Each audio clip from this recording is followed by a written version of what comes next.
Facebook account কিভাবে deactivate করবেন? তো আমরা অনেক প্রয়োজনে ফেসবুক অ্যাকাউন্ট ডিঅ্যাক্টিভেট করা দরকার হয়। তো আমাদেরও প্রয়োজন না থাকলে ডিঅ্যাক্টিভেট করে রাখতে পারবেন। তো কিভাবে ফেসবুক অ্যাকাউন্ট ডিঅ্যাক্টিভেট করবেন এই ভিডিওতে সম্পূর্ণভাবে দেখিয়ে দিব। তো এটা করার জন্য প্রথমত আপনাদের ফেসবুক অ্যাপসে চলে আসবেন, যে ডিঅ্যাক্টিভেট করতে চান সেটা লগইন করে নিবেন। তো লগইন করে নেওয়ার পর অ্যাডে যেয়ে চলে আসার পর উপরের দিকে থ্রি আইকন রয়েছে, এখানে থ্রি আইকনে ক্লিক করে দিবেন। তো ক্লিক করে দেওয়ার পর নিচের দিকে চলে যাবেন ফেসবুক আইডি ডিঅ্যাক্টিভেট করার জন্য। তো এখানে নিচের দিকে রয়েছে সেটিংস এন্ড প্রাইভেসি, এর নিচে রয়েছে সেটিংস অপশন, এখানে সেটিংস অপশনে ক্লিক করে দিবেন। তো ক্লিক করে দেওয়ার পর এখান থেকে ফেসবুক অ্যাকাউন্টটি ডিঅ্যাক্টিভেট করার জন্য প্রথমত পার্সোনাল অ্যাকাউন্ট সেন্টার, তো অ্যাকাউন্ট সেন্টারে ক্লিক করে দিবেন। তো ক্লিক করে দেওয়ার পরে এখান থেকে কিছু অপশন দেখতে পারবেন। এখানে অ্যাকাউন্ট সেন্টারের নিচের দিকে রয়েছে ম্যানেজ অ্যাকাউন্ট, একটা অপশন রয়েছে, এখানে ম্যানেজ অ্যাকাউন্টে ক্লিক করে দিবেন। তো ম্যানেজ অ্যাকাউন্টে ক্লিক করে দেওয়ার পর এখান থেকে আপনাদের অ্যাকাউন্টটি দেখতে পারবেন, যে অ্যাকাউন্টটি ডিলিট করতে চান সেই অ্যাকাউন্টে অবশ্যই চলে আসবেন। তো এখানে ডিলিট অথবা ডিঅ্যাক্টিভেট দুইটাই করতে পারবেন। তো যেটা ডিঅ্যাক্টিভেট করতে চান সেই অ্যাকাউন্টে চলে আসবেন এবং নিচের দিকে ম্যানেজ ওনারশিপ এন্ড কন্ট্রোল এখানে ক্লিক করে দেবেন। তো ক্লিক করে দেওয়ার পর এখানে মেমোরাইজেশন এবং ডিঅ্যাক্টিভেট অর ডিলেশন, নিচের দিকে ডিঅ্যাক্টিভেট অর ডিলেশন এখানে ক্লিক করে দিবেন। তো এরপর আপনাদের ফেসবুক অ্যাকাউন্টে চলে আসবে। এখন আবার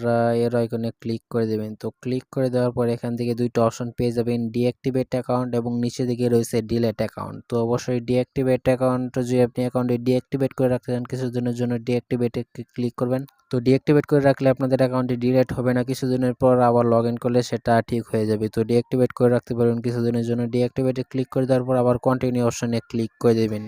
তো কন্টিনিউ ক্লিক করে দেওয়ার পর এখানে নিচের দিকে আপনাদের অ্যাকাউন্ট থেকে পেজ খোলা থাকলে এই পেজগুলো দেখতে পারবেন। আপনাদের পেজগুলো ডিঅ্যাক্টিভেট হয়ে যাবে। যদি অন্য অ্যাডমিন থাকে তাহলে সেগুলো থাকবে। আপনার পেজগুলো থেকে অন্য আইডিতে অ্যাডমিন দিয়ে রাখতে পারবেন, তাহলে এখানে ঠিক থাকবে পেজগুলো। এবং পেজের নিচের দিকে চলে যাবেন, এখানে আবার কন্টিনিউ অপশন রয়েছে। আপনার ফেসবুকে কতজন ফ্রেন্ড রয়েছে, কতটা পোস্ট রয়েছে সবগুলো এখান থেকে দেখতে পারবেন এবং নিচে দিকে কন্টিনিউ অপশনে ক্লিক করে দেবেন ফেসবুক পেজটি ডিঅ্যাক্টিভেট করার জন্য। এখন আপনাদের ফেসবুক আইডির পাসওয়ার্ডটা দিতে হবে, যে আইডিটি ডিঅ্যাক্টিভেট করতে চান। পাসওয়ার্ডটা দিয়ে আবার কন্টিনিউ অপশনে ক্লিক করে দিবেন। তো এখানে পাসওয়ার্ড না থাকলে নিচে দিকে আবার ফরগেট পাসওয়ার্ড রয়েছে, এখানে ফরগেট পাসওয়ার্ডও করে নিতে পারবেন। তো জাস্ট আবার কন্টিনিউ অপশনে ক্লিক করে দেওয়ার পর আপনাদের অ্যাকাউন্টটি ডিঅ্যাক্টিভেট হয়ে যাবে। তো এই নিয়মটি ফলো করে সহজে আপনার ফেসবুক অ্যাকাউন্টটি ডিঅ্যাক্টিভেট করতে পারবেন।